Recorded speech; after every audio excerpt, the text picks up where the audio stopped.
उसको तो इन्होंने ये कह दिया और अपनी हरामखोरी का पता ही नहीं है इस औरत को कि किस तरह से लिफाफों पे इसकी ज़िंदगी गुजर रही है, इस लिफाफी को पता ही नहीं। बिस्मिल्लाहिर्रहमानिर्रहीम, अस्सलाम वालेकुम। मैं सालिहा सिद्दीकी और आप देख रहे हैं मेरा यूट्यूब चैनल। अल्लाह ताला से दुआ है आप जहाँ कहीं भी हों खैरियत से हों और खुश हों। आज जिस पर मैं बात करूँगी वो है गलीज़ा फ़ारूकी।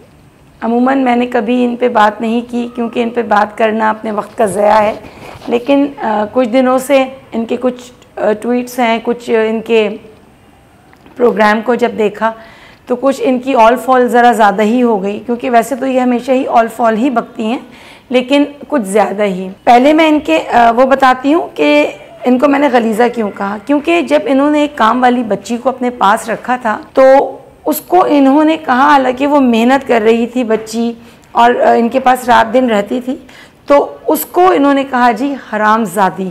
मैं बहुत माजरत चाहती हूँ कि मुझे ये लफ्ज़ इसलिए कहना पड़ा कि इनको इनकी औकात दिखाने के लिए कि आप एक औरत, आप एक इंसान, पता नहीं आप हैं क्या, कि एक इंसान में होती है ना कहीं पे कोई लाज, कोई शर्म, कोई हया, वो इससे आ रही है ये खातून। तो इसने उस बच्ची को ये लक़ब दिया, ठीक है, जो बच्ची मेहनत कर रही थी उसको तो इन्होंने ये कह दिया और अपनी हरामखोरी का पता ही नहीं है इस औरत को कि किस तरह से लिफाफों पे इसकी ज़िंदगी गुजर रही है, इस लिफाफी को पता ही नहीं। ये अपने आप को एक औरत कहती है। मैं कहती हूँ तुम एक औरत, तुम एक इंसान, तुम कुछ भी कहलाने के लायक नहीं हो। तुम सिर्फ एक चमचागिरी कर सकती हो, वो भी नून लीग की, और नज़र आता है मैंने तुम्हें कभी भी सहाफ़त या सहाफ़ी वाली चीज़ नहीं देखी। एक तो मुझे ये समझ नहीं आता कि जब आप कोई भी एक वीडियो आती है किसी की ब्लड टेस्ट की, किसी की कोई अस्तगफिरुल्लाह कोई भी नाजेबा वीडियो आती है, वो आप कैसे देख लेती हैं? आप सबसे पहले औरतों में सहाफ़ी जो हैं उनमें आप पेश होती हैं ऐसी वीडियो देखने में। अपने प्रोग्राम में आप मुराद सईद पे किस तरीके की एक गलीज़ प्रोग्राम करती हैं और शर्म आती है एक औरत इतने सारे मर्दों में बैठकर किस तरह आप ये बातें कर लेती हैं। आपका कोई ख़ानदानी बैकग्राउंड, कोई आपकी अपनी वैल्यू को होती है ना कि हम किसी की कितनी भी चमचागिरी करें लेकिन हमारी कोई इक़दार होती हैं, कोई हमारी वैल्यूज़ होती हैं कि नहीं ये हमें अपने बड़ों से विरासत में मिला है, हम उसको नहीं क्रॉस कर सकते। लेकिन भाई आपकी तो कोई वैल्यूज़ नज़र ही नहीं आती। फिर आपने मुराद सईद पर एक बेहुदा प्रोग्राम किया रेटिंग के लिए, शहबाज शरीफ को खुश करने के लिए, मरियम नवाज को खुश करने के लिए, लेकिन उसमें आपको ये नहीं पता चला कि आप कितना गिर जाती हैं। अब खान साहब के साथ जो हादसा हुआ उस पर तो पूरी कौम ही दिल गिरफ्ता है, सोग में है, मतलब दुआएं मांगी जा रही हैं। हर माँ, बहन, बेटी उनके हक़ में दुआ कर रही है, चाहे वो उनका वोटर सपोर्टर है या नहीं है, लेकिन बहैसियत एक इंसान भी उनके लिए दुआ हो रही है। अब उनकी एक ब्लड टेस्ट की रिपोर्ट आती है। आपने MBBS तो किया हुआ नहीं है और ना ही आपको मेडिकल की इतनी मालूमात है। आपने उसमें भी अपनी फतूर, अपनी घटियापन, अपनी गलाजत, जो मैंने शुरू में कहा था ना आपसे कि गलीज़ा फ़ारूकी, वो मैंने इसलिए कहा था क्योंकि हर एक साफ़ सुथरी चीज़, एक आम बंदे को समझ में आने वाली चीज़ में भी ये औरत गलाजत भर देती है। ब्लड टेस्ट की रिपोर्ट आती है, उसमें इसने बैठकर, हालांकि ना तो ये डॉक्टर है, ना हकीम है, ना होम्योपैथिक है, उसमें भी इस औरत ने अपनी गलाजत का रंग भरते हुए, अपने घटियापन की हरकतों को अबूर करते हुए खान साहब के लिए नाज़िबा अल्फाज अदा कर दिए। बीबी आपका कोई किरदार समझ में नहीं आता, आप क्या हैं?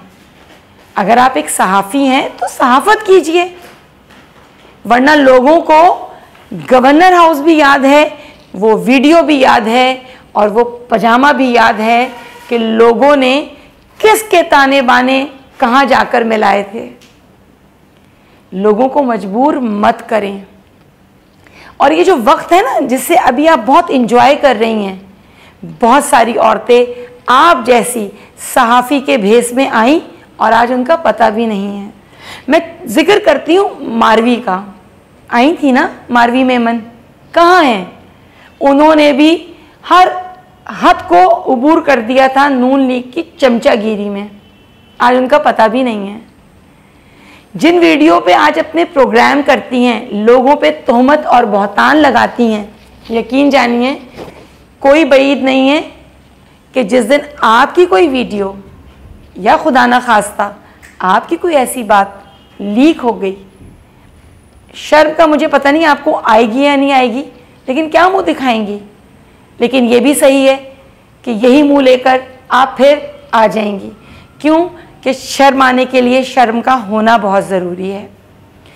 हैरान होती हूँ मैं अपनी उन सहाफ़ी बहनों पर भी कि जो आपके साथ बैठती हैं, उन्होंने कभी आपकी इस हरकत पे भी एतराज़ नहीं उठाया। चलें हुब्बे PTI में ना सही बुग़्ज़े इमरान में ही सब डूबे हुए हैं, लेकिन हैरत ये होती है कि उन मेरी बहनों ने भी आपसे कभी इख्तलाफ नहीं किया कि जब आप एक काम वाली बच्ची को हरामजादी कह रही थी, सारी सहाफ़ी बिरादरी चुप थी, सारी सहाफ़ी बिरादरी चुप थी।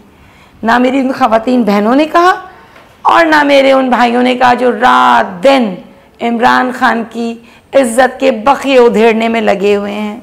लेकिन यकीन जानिए कि अल्लाह जिसे इज़्ज़त देता है उसे कोई जलील कर नहीं सकता।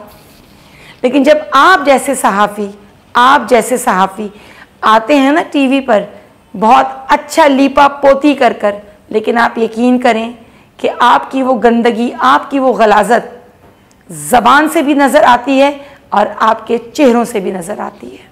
क्यों कि मैंने आज तक आपका कोई ऐसा प्रोग्राम नहीं देखा जो आपने किसी अच्छाई पे किया हो।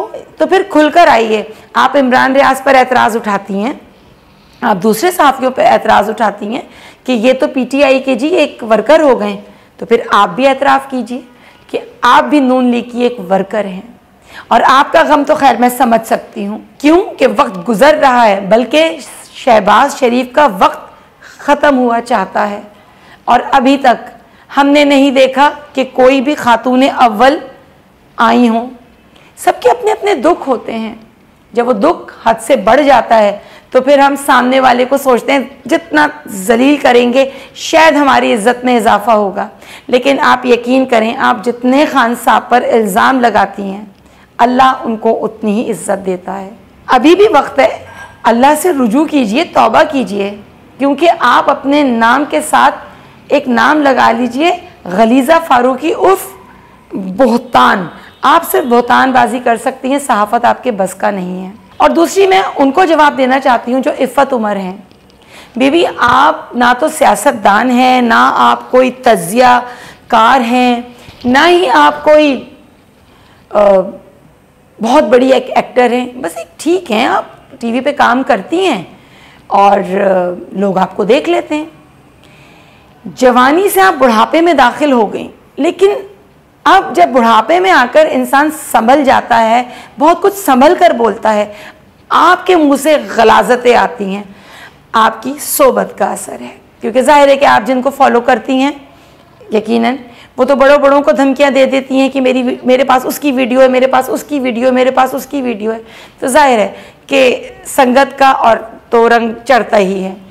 तो इफ़्फ़त उमर साहिबा, मैं आपको ये बताऊं कि कल आपने ये फरमाया कि आज़म स्वाति की जो वीडियो है जिस पर वो शख्स रो रहा है, और वाकई बहैसियत एक बेटी अगर मैं ये सोचूं कि वो मेरी वालिद की उम्र के हैं ना, और अगर मैं ये सोचूं कि वो कितनी तकलीफ़ में हैं, कितने कर्ब में हैं, और उनकी अहलिया कि जिनको ना मैंने देखा है, लेकिन जब पढ़ रही हूँ, टिकर पढ़ रही हूँ, सुन रही हूँ, तहज्जुद गुजार औरत हैं, बुज़ुर्ग औरत हैं।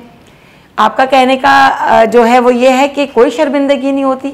बिल्कुल शर्मिंदगी आप जैसी औरतों को नहीं होती। मियाँ बीवी का रिश्ता अल्लाह ताला ने हलाल बनाया है, लेकिन पर्दे में रहकर। पर्दा हलाल है ना, पर्दा। माँ अपने बच्चे को जब दूध पिलाती है, मेरी कुदरत का आप देखें, मेरे अल्लाह की कुदरत देखिए कि क्या निज़ाम है। आप अल्लाह की इन निशानियों को देखिए, लेकिन दायरा पर्दे में। जायज़ काम है लेकिन पर्दे में। लेकिन आप इन सब चीज़ों से आ रही हैं क्योंकि आप उन कैटेगरी में आती हैं कि मेरा जिस्म मेरी मर्ज़ी। मैंने तो बहुत पहले भी ये कहा था। तो बीवी आपका जिस्म है, आपकी मर्जी, आप चलाइए उस पर, लेकिन दूसरों की तजलील मत कीजिए। आपके कद ऊंचे नहीं हो रहे, आपके कद छोटे हो रहे हैं, क्योंकि आपके किरदार छोटे हैं। अगर आप किसी के लिए अच्छा नहीं कह सकती, कोई हमदर्दी नहीं रख सकती, कोई हमदर्दी के तो बोल नहीं बोल सकती, लेकिन आपको तजलील का भी हक नहीं है। आपका हक है कि आप जिसको सपोर्ट करें, लेकिन अपनी गलाजत अपने तक रखें, क्योंकि आप उम्र के अब उस हिस्से में हैं। और मैं समझती हूँ कि आज मैं भी थोड़ा सा बेलगाम होके कह ही देती हूँ कि जब आप जैसी औरतों को लगाम नहीं, तो फिर मैं किस बात की लगाम थामे रखूँ। आप जब कहती हैं ना मेरा जिस्म मेरी मर्जी, तो मैं आपके लिए पता है क्या कहती हूँ, इस उम्र में भी अगर आपकी मर्जी आपके जिस्म पे नहीं है तो अल्लाह आपको सब्र दे, क्योंकि बहुत सुनते हैं, बहुत कुछ देखते हैं, बहुत कुछ जानते हैं, सबकी मर्जी चल जाती है, बस एक आपकी मर्जी नहीं चलती। फिर कहती हूँ इज़्ज़त करना सीखें, इज़्ज़त मिलेगी।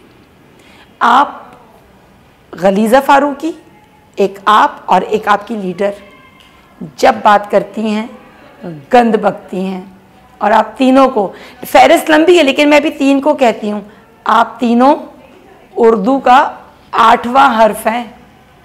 वैसे तो उर्दू का 8वां हर्फ आप लोग समझेंगी नहीं, लेकिन पूछ लीजिएगा किसी से। इससे ज़्यादा मैं आपके बारे में कुछ नहीं कहना चाहती, क्योंकि अगर कहूँगी तो वाकई जो अभी भी बहुत लगाम रख कर मैंने कहा है ना, वो वाकई अल्फाज आहिस्ता आहिस्ता बेलगाम होते चले जाएंगे। तो खान साहब की तो आप बात किया ना करें, क्योंकि खान साहब के लिए बात करने के लिए भी इंसान का किरदार ऊंचा होना चाहिए, क्योंकि आपका कद और किरदार दोनों बहुत छोटे हैं। बहुत सालों बाद, 75 साल के बाद इस कौम को एक लीडर मिला जो वाकई इस कौम का वालिद है, जो इन बच्चों की, इस कौम की तरबियत कर रहा है। लेकिन आप इस बात से आ रही हैं। आपसे बात होगी इंशाअल्लाह मेरी नेक्स्ट वीडियो में सोशल कैनवस पे। तब तक के लिए मुझे सालिहा सिद्दीकी को दीजिए इजाज़त। मेरे चैनल को लाइक करें, सब्सक्राइब करें और बेल आइकन को हिट करें, और कमेंट्स में मुझे बताइएगा कि आपकी क्या राय है इन 2 औरतों के बारे में। बहुत शुक्रिया।